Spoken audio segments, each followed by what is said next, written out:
the perception of AI, because you just mentioned that from the business side, there's a lot of possibilities and there's a hope that it will lead to growth. But in the meantime, if we're saying, okay, the market's going to change, what our jobs are going to change, that's not necessarily something that fills a lot of people with excitement, right? There's already some uncertainty about the workplace, and now being told you need to learn this whole new thing. It's not going to make people go, yeah, awesome. They're more likely going to go, oh no, am I going to keep my job? I don't know about this stuff. Welcome to the HR Huddle podcast, presented by Sapient Insights Group, the ultimate resource for all things HR.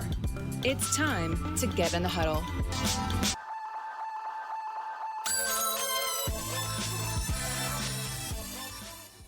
Welcome, everyone, to Spilling the Tea on HR Tech, where we focus on the hottest HR tech news everyone needs to know to be in the know. We break down the news of the week and help you make sense of what it means for our industry and how it can impact your organization. We're recording today, July 18th, a few days past my birthday. So July babies unite. We all love our July birthdays. And we're bringing all the news that you can use this week. And I'm your host, Stacey Harris, Chief Research Officer and Managing Partner for Sapient Insights Group. We are a research and advisory firm. And joining me today for the conversation is our co-host, Cliff Stevenson, Director of Research and Principal Analyst for Sapient Insights Group.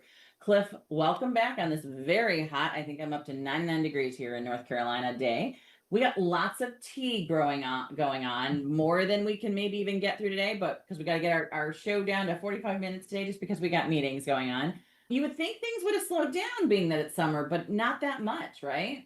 Yeah, show some respect for Stacey's birthday. You need some cold tea for the hot weather. But no, there's a lot going on. What was very interesting about this fortnight is that we saw not only news, of what's going on with the companies, what's going on with people, but it seemed to tie into the broader conversation. There was a lot of, I know this is a terrible corporate word, but synergy between what we are seeing individually, where companies were expanding and what they were doing, and part of what you might have just seen in the broader news. So I think we should get started because there's a lot to talk about. Let's dive in. We should probably just make one note about, for those who are listening to this point, the annual HR System Survey, which is a big part of what Cliff and I do every year, as you know, around this time, is closed. We are in the process of data cleaning. You will be getting some announcements in the next couple of weeks about where all that's at, where you can see access to it, all that information. But every couple of months we've been talking about that. So survey's closed. And Cliff, we are now at, I think we announced this last time, but the numbers are in now, over 10,000 individual responses. So just a big shout out, thank you to everyone who took part in this research this year. I think the market is hot, and I think some of these topics we're going to talk about are part of why, right? Yeah, we're going to be talking a lot about data and the importance of data, and so we really appreciate having those numbers being so high. We'll also talk about other events we've been at and other things like that. I do want to point out that all of this data is going to come out at HR Tech. We are going to be on Thursday morning, so make sure you stay through if you want to hear that, the big debut of all of those numbers and consolidating all the information you gave to us. We've got some upcoming events. Our good friend and co-founder Susan Richards was at an event with Multiplier, and we're going to do a little more. That they did. Yes, in New York. Yeah, they did. Their first one, and we're going to go a little more in depth, but she found it very informative. She suspects you're going to be hearing more about them. They've kind of flown under the radar. They're really building out their tech stack, really trying to help out the middle market. US-based companies really focused on compliance. But like I said, we're going to do a little addendum to this and get more in depth. But I want to talk about some other companies as well. Worx has acquired the French payroll firm Socelia. All our French listeners, please let me know that I pronounced that perfectly. I really appreciate it. Worked hard on that, guys. You got to know. He went out and got the pronunciation the whole bit. So. Yeah. So what Worx is targeting here is small businesses in France specifically. So really looking at small and medium-sized organizations within the French sector. And so, obviously the continued globalization, Worx has been working hard on that. So that continues. And we had another acquisition with Lightcast acquiring Rhetorik. It has a kind of offbeat spelling. If you wanted to look that up, that's Rhetorik, not the normal spelling of Rhetorik, but that's how these organizations do it. So that'll be expanding some of their offerings, especially when it comes to skills data, which is what Rhetorik has mostly been known for and a large portion of what they do. And that's pretty interesting because we were just talking about this yesterday, weren't we, Stacey? It is. I think, what's happening in the market is where am I going to get the best skills data that I can base up and benchmark against my own internal skills data set, right? And so a lot of that has to do with taxonomies. A lot of that has to do with where they're being pulled from. Are they scraped from the internet? Are they used from different conversations? If you have a skills database right now, you've got some financial sway. You could actually probably sell some of that in the market. And so organizations are trying to figure out how to make money off the data. And we've talked about that for a while. It's interesting that we're seeing sort of two places where organizations are growing. One is what you see with SD Worx, which is growing globally, more payroll, more people in that area, or growing our data set and figuring out how to sell those, right? Like those two things right now becoming sort of the, can I grow fast enough globally, or can I grow fast enough with the amount of data or the kind of data that I have? And so that's the kind of acquisitions that we're seeing take place right now, right? Yeah, it's interesting too, because we were talking to organization about using sort of skills data for the next step of decision making, right? Of helping make financial decisions, whether in terms of payroll or bringing people on. So it's one thing to know that you may have a skills gap or a need for certain skills. Another thing to know, okay, what are the skills that we have worth and what are those skills that we need worth? And make decisions based on, do we want to build or buy or, rechange our company based on availability. So it's all building towards this idea of talent intelligence. Yes, that is the term that we're hearing sort of bantered around on all this. But I think in the long run, it is a real conversation we have to have, because there is a real risk as we're doing all this that we're commoditizing the idea of skills, commoditizing the workforce at a level where everyone's kind of looking for the same skills. Anything that kind of falls outside of that is not valued as highly. And we talked a little bit about that in a webinar that we just did not too long ago. And I think we're going to see more of that conversation as well.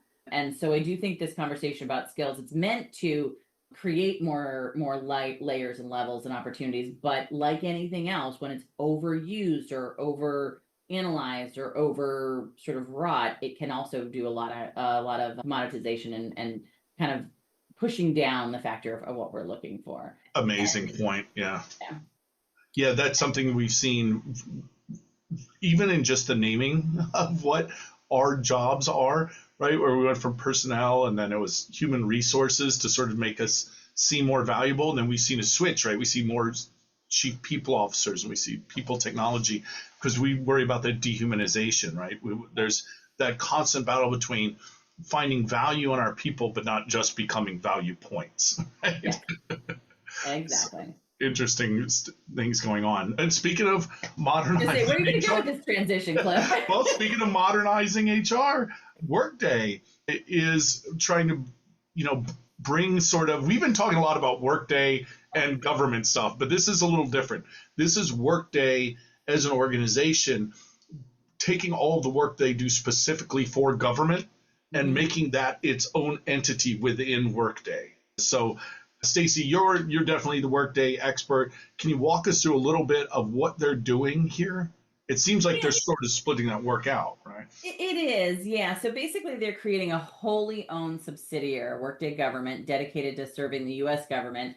And again, this was not, it was very much mentioned at the Analyst Day with Workday that they were targeting government as an industry they were going after. That was a given. And to be honest, a lot of the analysts kind of said, oh, wow, really? We really thought that was going to be where Oracle was going to spend a lot of time, knowing how much Larry had invested in that, and particularly how much Larry had invested in that and their relationship with sort of the current government market.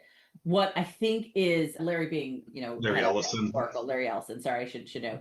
But what I think is interesting here, and we had noted a few months back that there was this on the books, off the books OPM decision, right? Like to basically acquire Workday to basically revamp the market internally for the OPM, which is the Office of Personal Management for the government.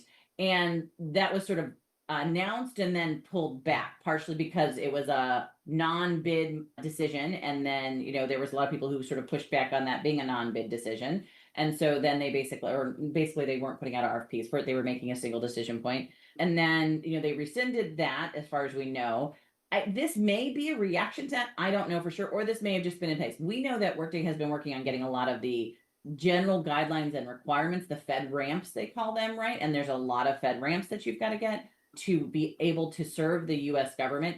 We know there are a lot of big contracts coming up, both in learning, in performance management, in just core HR and payroll in this space. And so timing on this works really well for Workday. And we know there's a lot of homegrown, like there's, literally, I was just looking at some of our data, and there's a lot of homegrown tools inside of the government offices and organizations, right? So there has been a push to try and get into a more standardized out of the box SaaS model that will allow them to modernize more quickly, right? What this does though, is I think this allows Workday to probably move that entity and the financials around that entity a bit faster towards all the FedRAMP requirements.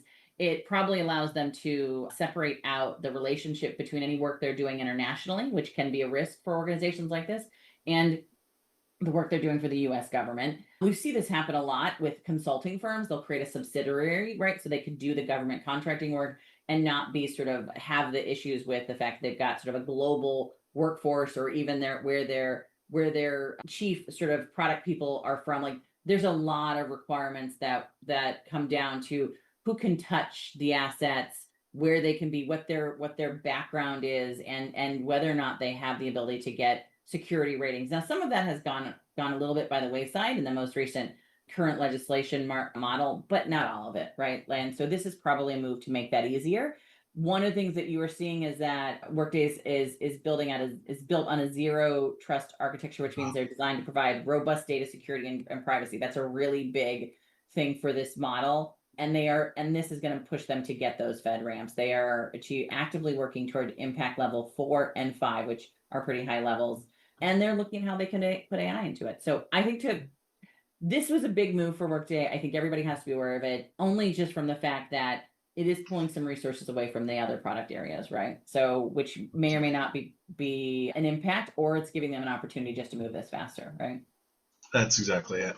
And speaking of expansion, Amo, who we've mentioned a couple times on the show, but they are not as well known in the United States. They're certainly extremely well known in India and APAC region, but they are expanding with a direct payroll offering made in-house. So you see Niamo Payroll soon, and I'm sure you'll be seeing more of it. It'll be interesting to see their appearance on our survey. We've kind of seen them on occasion, but I think we'll be seeing them more and more. So built-in analytics, which is pretty nice, with reporting and calendar functions. So again, it's a kind of an all-inclusive suite of services that has only sort of begun to tap into the U.S. market in the last 5 years or so. But, it is a very modern-looking system, one that I've seen before in briefings. And we probably know of like 3, maybe 4 payrolls that are more internationally based that are really pushing to get into the US market, where previously we kind of see these worlds a little separated, because US payroll is very difficult. It's got a lot of tax implications, a lot of different engines you got to run. Global payroll is very difficult, and those two entities don't always match really well. So it is interesting. I think you should watch this space. I mean, the company that we talked about earlier that Susan joined, Multiplier, is also, I think, moving in that direction. So I think you're going to see a lot of that. And keep an eye on it, because as a buyer, I think there has been a reticence to think about sort of international companies and what does that mean for our data set. I think we're seeing now AI and sort of the ease of sort of the regulations around data and where data can sit with the AI conversation has allowed a lot of this to move more quickly, right? And so we're going to see a lot more markets open up, I think, for a lot of these organizations. Absolutely. And because we're talking a lot about international companies or smaller businesses might not know, I'd be remiss not to mention that we always do a recap of this on LinkedIn. If you're listening to this and you're like, I didn't quite catch the name of that company or perhaps it's almost certainly not the case that I mispronounced something, but you can go to our LinkedIn page, and we always do recap, and we'll even link to all of these companies' pages so you can find them quickly. So just a heads up, I do the same on YouTube, but in that one, it doesn't have the linking capabilities. So you may want to check LinkedIn for that. But speaking of companies you probably have heard of, we've got Paychex, and they are partnering with SoFi at Work. SoFi, you may already know. It's one of these cases where they have an individual offering, an app that you can get, basically sort of financial planning for everyone. They also do student loans and repayments, that sort of thing. So Paychex and SoFi at Work partnership is working to sort of bring those two together, right? You've got your paychecks, you've got your direct payments that you're getting from your employer, and you can now combine that with the tools that SoFi offers to help you with your personal finances or any of your personal budgeting that you may do, with all those same things, where you can go directly tie it to your student loans or to any of your long-term household financial planning. So again, considering the households and the types of individuals and businesses that Paychex often works with, this seems like a good match to me, Stacey. I think so. And we've talked a lot about financial literacy. It's one of the biggest barriers for those of us like me who grew up with parents who didn't understand finance. Like they just, just keep working and we just get our paycheck and then it all will go well, right? Not understanding things like interest rates or not understanding things like, how you really build financial security, right? It wasn't something that people talked about. It was as too taboo to talk about finance as it was talk about sex in my household, right? Like those are two things you just didn't talk about. And so I think, what we're seeing is this opening of that conversation at a level, and particularly with small businesses, because this is a conversation you and I have all the time. As a small business, employees are making a big decision when they're working with small businesses like us, because they have to, there's healthcare, conversations. There's sometimes you're making decisions to work in a more flexible environment, and you're kind of making decisions that you're willing to go for a lower payroll. You're maybe getting an opportunity to work across bigger things. So you're making some real balanced decisions, but that also means sometimes that you're not thinking or you don't have the capacity sometimes internally to kind of have that conversation about what those finances mean. And so I think this is a real positive for both Paychex and for the employees. I'm a big proponent of financial literacy as long, and I put this in very big parentheses, as long as they're not also offering predatory outreach. I don't know anything about what SoFi is doing here with Paychex. I'm assuming that Paychex is aware of that and making that as a very clear perspective. We know there are some places where, they use the financial literacy to get them more loans or to get them more things that could actually be higher interest rates or could cause them problems down the road. So I'm always careful to watch that, but that's the downside that I see to some of this, right? Yeah, it's basically the digital version of those payday loan places, right? Yeah. So yeah, always keep an eye, but that's part of what a good financial planning mindset will do, is allow you to spot these sort of things and allow you to think long-term rather than short-term. But let's hope that that's the case here. So kind of tying in a bunch of stories here where we talked about Workday, we talked about India. Workday is getting even more, deepening their partnership with India with a local data center, expanding their team, and just really making their presence known in India. So this has some larger implications. Stacey, I'm going to turn to you as our Workday expert. If not our India expert, I don't know. We should definitely, we need to learn more probably when we have some India literacy, perhaps a company funded trip. We'll talk about that later. But this is very interesting. So Workday, along with a few other companies, we were talking about Indian companies expanding their US operations, but there are opportunities on both sides of the globe here. So how do you read this and what do you see going on? Yeah, so I think it's one thing to be very aware that when we're thinking about growing workforces, the Asia Pacific market in general has the largest opportunity for growth in workforce total numbers, right? And it's a younger workforce as well in general. I think Africa is the only one that's a little bit younger than the total APAC market outside of Japan, obviously, right?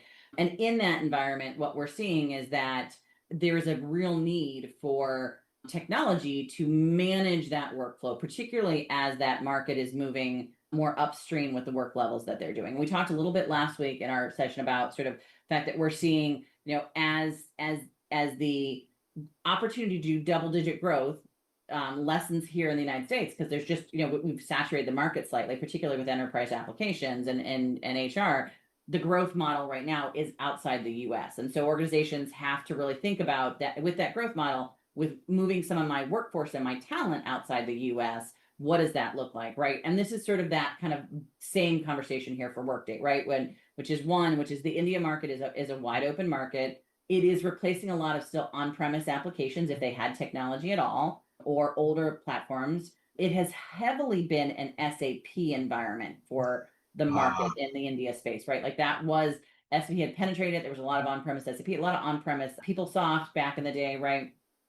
So Oracle and SAP have been kind of battling out for basically the India market for quite a while. And partially most of the SaaS technologies like Workday and others early on kind of felt that made sense because the per employee investment was not there. People were not willing to put that per employee investment at the same levels that you would see in the United States and Europe and some other countries, right? That has started to shift. We have started to see the per employee investment go up. My good friend Amal Pawar, who runs Newest Consulting, and I have had this conversation on a lot of levels. He said, yes, it feels like there is not as much money here, but what he's seeing is that market is increasing pretty rapidly.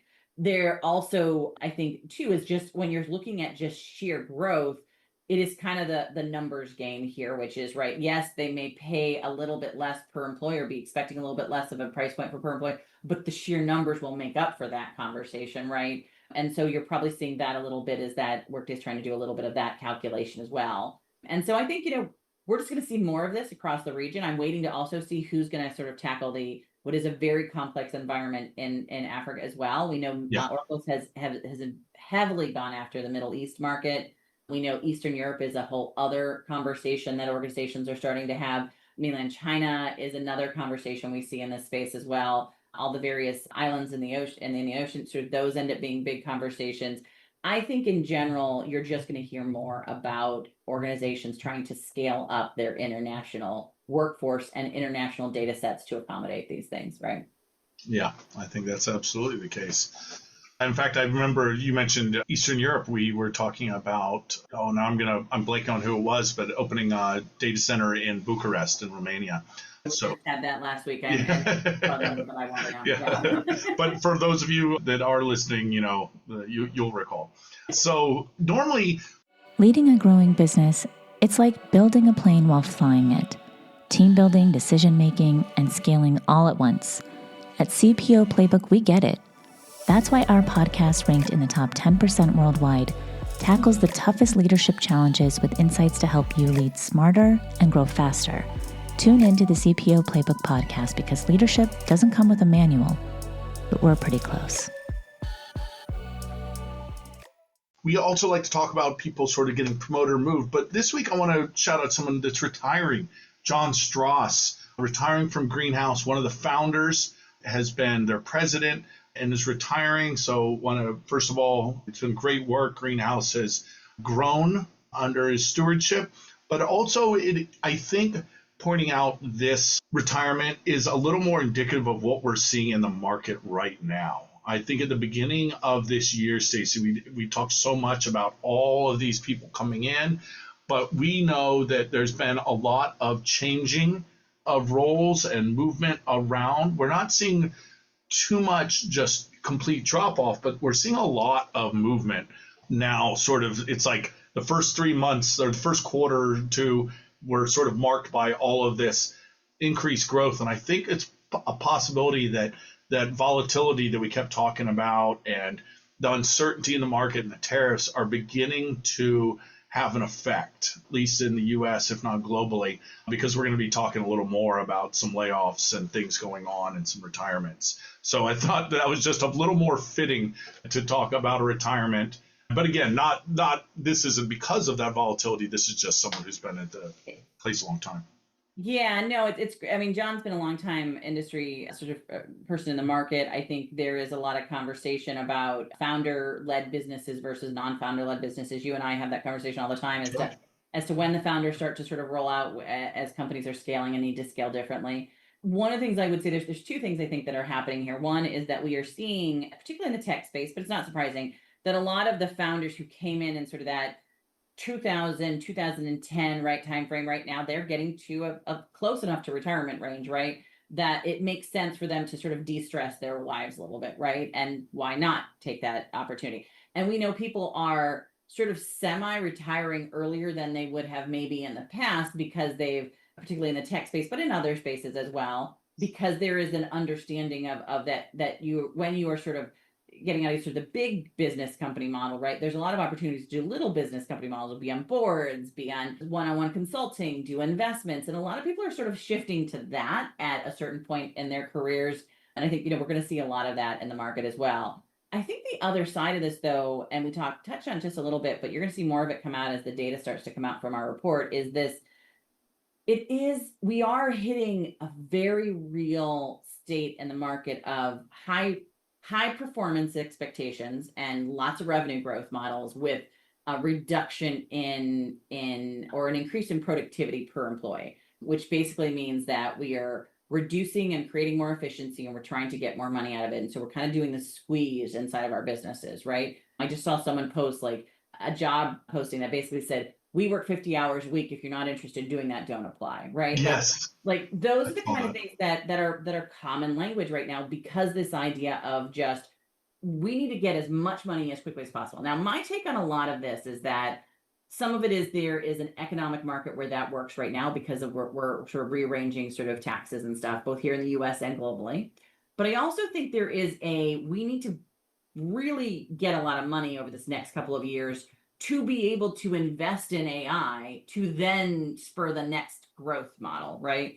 And so I think there's a little bit of cut early, cut heavily, invest more, because AI is expensive, and then reap the benefits down the road. There's a lot of banking on that. We talked a little bit about that last week. And I think that is a whole different business model. And so I do think we're going to see a lot of people kind of shift out of bigger roles, bringing in people who have that sort of new ability to think a little differently, to focus a little bit more in that area. And then, we're going to see them sort of shift into other more advisory roles. So I don't know what John's plans are. I mean, he's like I said, or many of the other founders, I think they all figure that out as they decide how much they either like or not like being out of the office, right? Yeah, that's a good point. Yeah, to be continued. Yeah. And speaking of Greenhouse, around the same time, unrelated, they did release a report on basically the state of the job market. And it's pretty interesting. So this is focused on the UK and the Republic of Ireland. So it's pretty dire. It's pretty grim. Only 7% of the survey takers believe that the job market favors them, meaning, they don't feel like it's a seller's market, right now. 72% said the job that they got did not match the offer. The job they applied for didn't match the offer.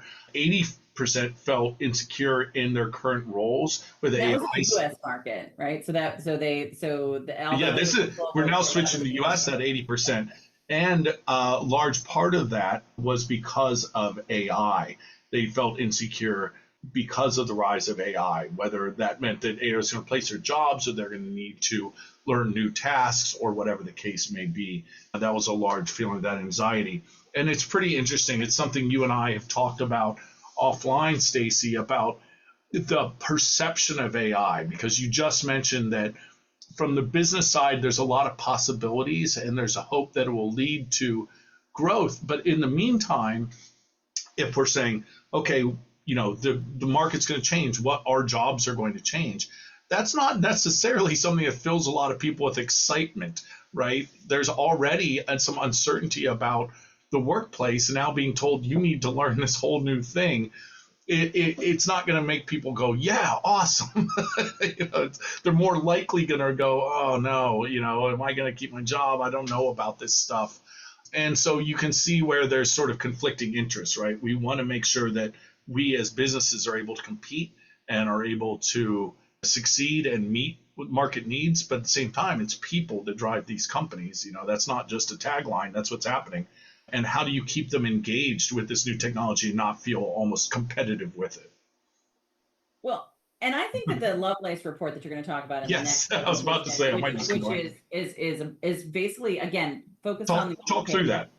Yeah. Focus on the UK is focused on the loss of women in the technology space, particularly in the UK market, and how much it is costing the global market on a financial perspective. One of the things I and this was, I think I saw this because Thomas Otter had sort of reposted That's it. right. It was put out by Karen Blake. So we'll have some links to it. But what I really thought was interesting here is that they didn't just say, yes, women are leaving the tech base, right? What they did is they figured out the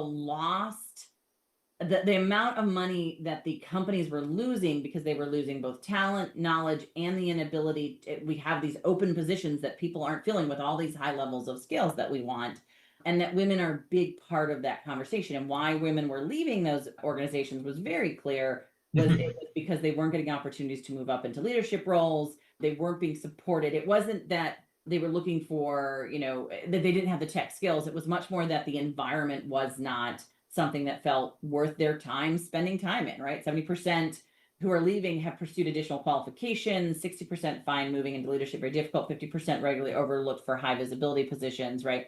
Like some pretty big things. 50% regularly earn less than the industry average for their seniority. Like there's a lot of reasons why women make decisions oftentimes to go into their own business or to go into consulting roles where they can be valued at a higher level than they would in some of these individual tech roles.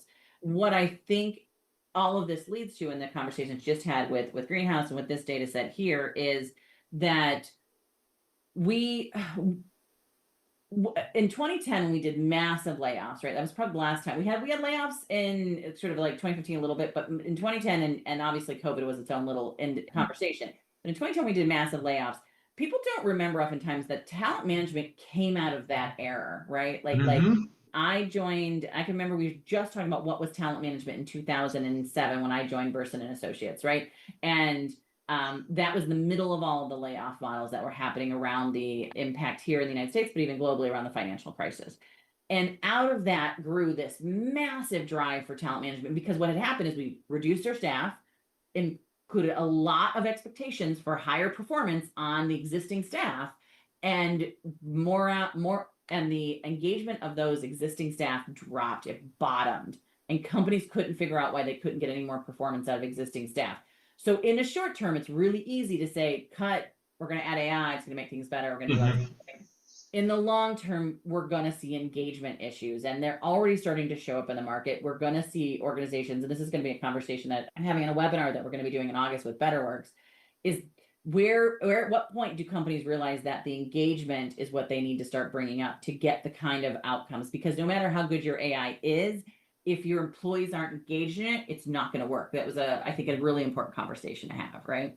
Yeah, absolutely. It's also, you mentioned the webinars. We did one recently with UKG, and it was about time management. And you probably saw the same sort of questions in chat that we were getting, and they were asking how many people are going to be lost in time management because of these AI capabilities. Will there be jobs for people? How much do you think HR will be impacted in terms of job loss? Like, not about the technology. It's about, how is this going to affect me? And that's a normal human way to feel, right? And you have to take that into consideration when you're making these moves. As we're moving on, I just want to point out Karen Blake and her team just did such great things. I normally sort of summarize, but I'm going to quote verbatim a little bit here because of some of the language she used. And she wanted to point out that, again, women are leaving, and they're twice as likely to leave as men, and they're earning below the benchmark, right? So sometimes you think, okay, well, women have other responsibilities, right? There could be a work-life balance. No, only 3% said that's why they left.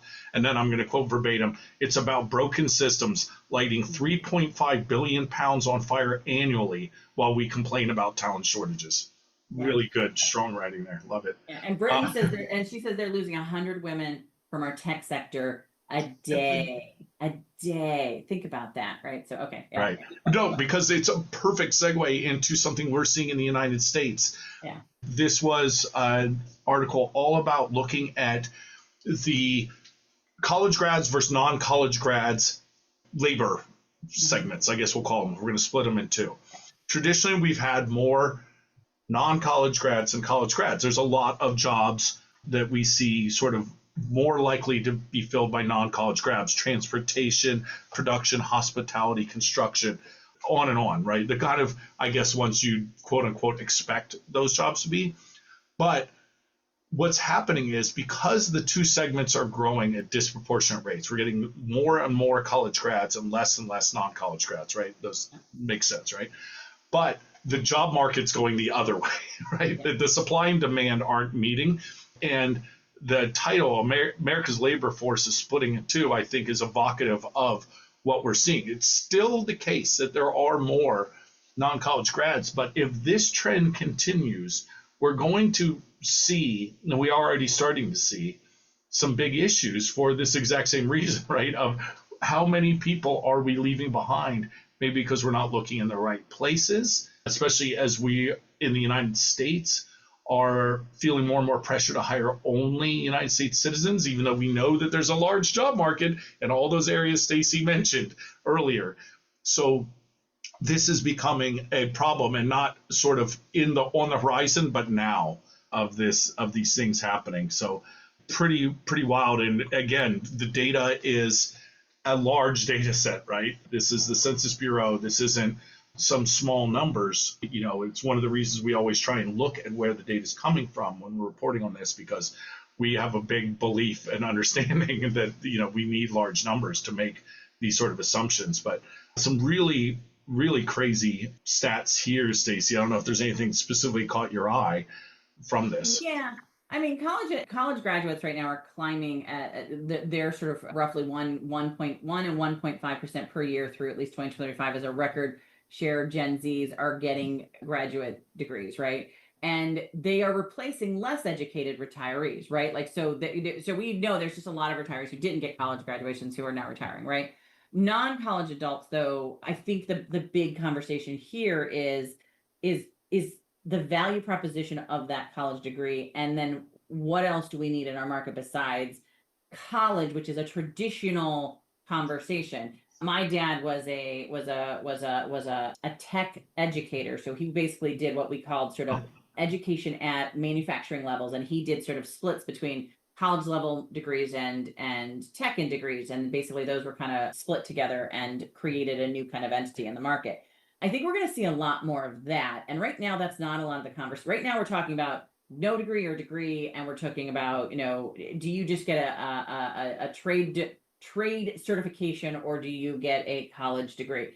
I think there's somewhere in the middle that this market's going to meet, because even as we're looking at the trade positions, right, or even if we're looking at positions that might not have previously required anything higher than a high school education in the United States, those roles, what can be automated will be automated. Right. One of the fastest declining roles that we saw from the World Health Organization or from the World Health Forum was in cleaning, right? Like it was like, and that was and you would think, well, okay, but we're seeing automation in a lot of those areas, right? So what we're going to see is that you're going to see sort of a next level up of sort of, I don't need a full college degree, probably a liberal arts degree that we would traditionally think of, but I need enough education to manage the technology that is now in front of me and being used. And I also need a trade degree because I'm going to do a lot of hands-on myself. We just had this conversation that the whole job market, we're going to have a conversation about forward sending engineer conversations, right?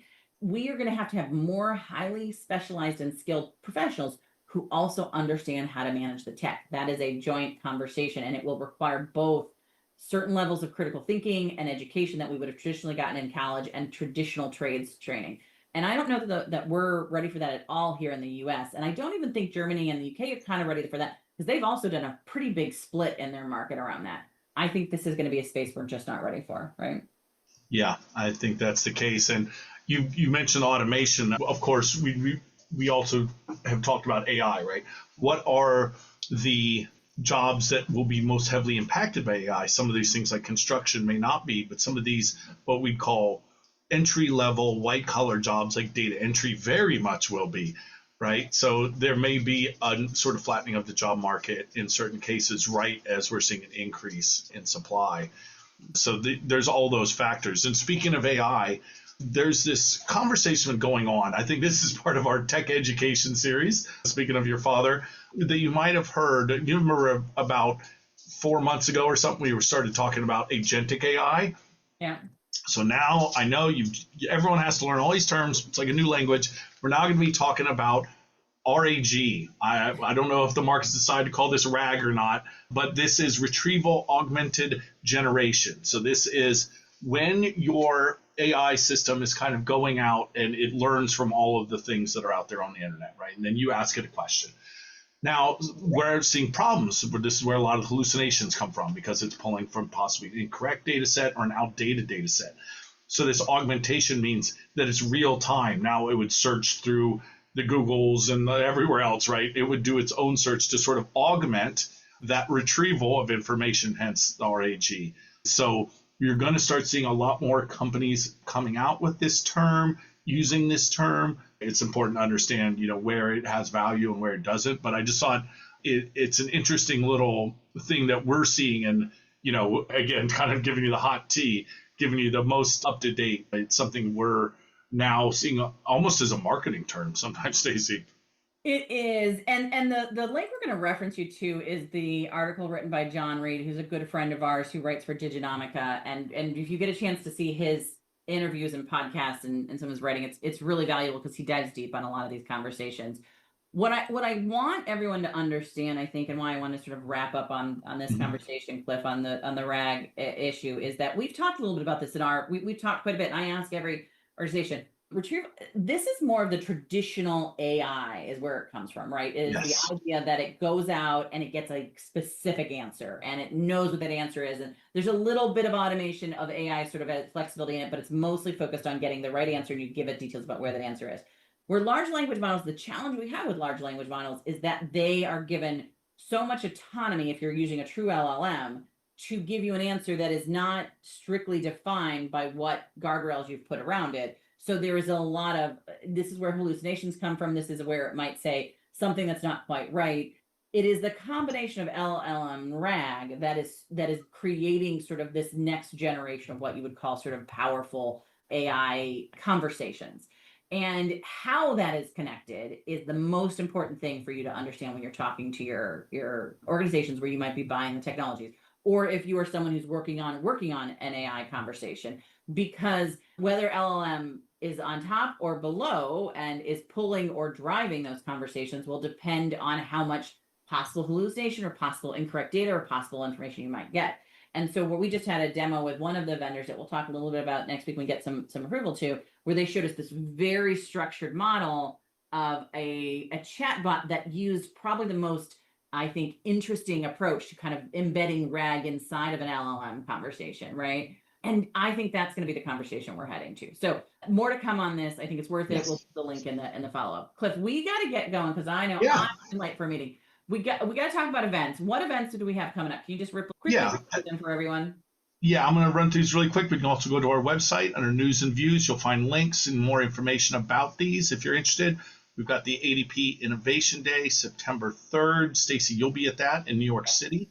Of course, we'll all be at HR Tech, as we've mentioned. And again, stay through Thursday. If you want to catch Stacey's session, it's in the morning, and you fly out right after that with your head full of good ideas. Dayforce Discover, October 7th and 8th in Vegas. That will be Stacey and I, or both. Oracle Cloud World, October 12th, 13th in Vegas. I'll be there. Love Vegas. For those of you not watching video, I totally rolled my eyes. November will be UKG's Aspire. I think we'll both be there. In November, we'll have some regional events for iSolve that you'll be at, both in Philadelphia and Scottsdale. Stay tuned for the exact dates on that. Also in November, we'll have the CFO Council. I think that's new, and that's super interesting. Yeah, we're really excited about that. That's November 13th and 14th. We have a couple of really exciting sort of HR specific sessions and roundtables on that. If you're interested in getting more details on that, let us know. So there are other events I know that we have, but we haven't got them all on the calendar yet. So we'll get more of those over time, Cliff. But because we're at the end of our hour and we got to get going on this, I did want to say that that's it, that we want to thank everyone for joining us as usual. As we wrap today, one other final thing, just if you are looking for the data on the annual HR Systems Survey, we're going to start to send out some notes on how you might be able to buy this year, get last year, or get next year's kind of thing. So watch for those. Those will be coming out, but the whole paper will be available October 31st. But we will have some segments available at the HR Tech Conference. So if you're interested in payroll, HRMS, we're going to have some access to those reports by that time as well. Also, be sure to listen to our sister HR Huddle podcast, HR We Have a Problem, hosted by our CEO, Terry Zipper. And if you like this and that podcast and have any commentary, we would really love your reviews. We just realized we don't have as many reviews on our commentary. If you like this, please put reviews. It really helps us get sort of the rankings up so people see this. But we are excited about the work we're doing with our new Work Defined platform, and I know they're trying to help with that as well. To stay up to date with immediate breaking HR tech news and get all the behind the scenes content, you can follow us at Sapient Insights on LinkedIn and Instagram. You get to see some updated pictures and stuff on there. Thanks, Cliff, for all the work you do on this production. I know it's so much work. As Cliff has mentioned, please visit this on LinkedIn. You'll get more detail there and some good conversation.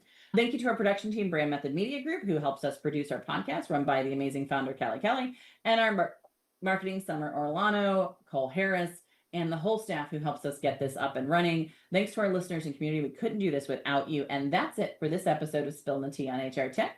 We hope it's been just the brew you needed to start the engines running this week. We'll be back in 2 weeks, hopefully not as hot as we are today, because it's been really hot outside, but with some fun hot tea for you with another pot of boiling hot HR Tech updates and insights. Bye, everyone. Bye.